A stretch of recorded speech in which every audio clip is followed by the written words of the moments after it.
السلام عليكم، شلونكم متابعينا؟ يا رب تكونون بخير وصحة وسلامة. رجعنا وياكم اليوم بوصفة سهلة إن شاء الله وسريعة. اليوم راح نسوي مكبوس الدجاج بالجوز والزبيب. شوفوا حبيباتي، مكبوس الدجاج. اليوم راح ندلع الدجاجة دلع آخر دلع. باعوا إن شاء الله. هسه نبدي بالخطوات مالتنا، سهلة وسريعة وما يحتاج لها أي شيء. أنا صورت لكم الفيديو قبل ما أضيفهن بس طلع الصوت ناصي. هاي قطع الدجاج خليناها بالزيت وقلبناها شوية، وبعدين ضفنا لها البطاطا والجزر والبصل، وضفنا لها البهارات الصحاح، النوم بصرة والقرفة والقرنفل وبهارات الدجاج والكركم. هسه راح اقلبهم كل زين، يعني احمصهن وارجع. حمسناهن كل زين، وشنو ضفنا لهن؟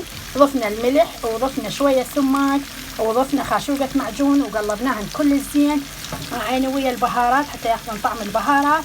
وهسه راح نضيف المي الدافي عزيزاتي. طبعا بعد راح اضيف مي واخليه لما تستوي قطع الدجاج. هاي الخطوه شنو مالتنا؟ عندنا هنا زبيب او كشمش، وعندنا هنا جوز. هاي الخطوه طبعا هاي انا اعتبرها اساسيه بالمكبوس مالتنا. هنا شنو شرحنا؟ بصل وخلينا له شويه بهارات وكركم. شوفوا عزيزاتي، هذا راح يحمص تقريبا البصل مالتنا. راح نضيف الجوز ونحمسه كل الزين. طبعا يحتاج ملح كلش قليل. نخلي شوفوا لما ما نحمس الجوز زين،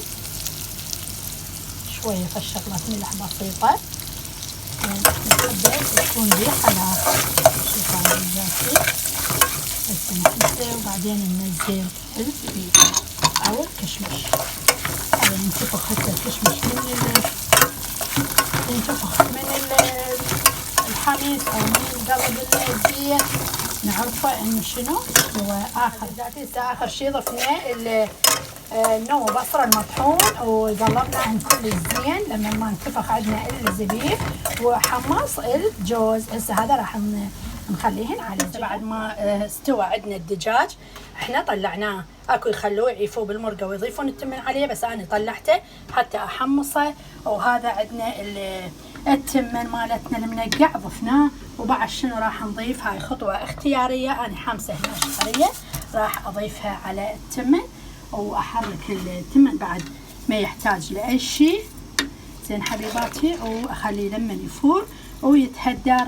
راح هذا الشكل النهائي مال المكبوس مالتنا اللي حشيناه بالكشميش او بالزبيب والجوز او عين الجمل. ما شاء الله طبعا فالصينيه مو طبيعيه، مات خطار، مات ضيوف، مات تدلعين العائله. ان شاء الله تكون وصفتنا لهذا اليوم نالت اعجابكم. لا تنسونا من اللايك والاشتراك، ولا ان نلتقيكم بوصفات ثانيه وسهله وسريعه. تحياتنا لكم.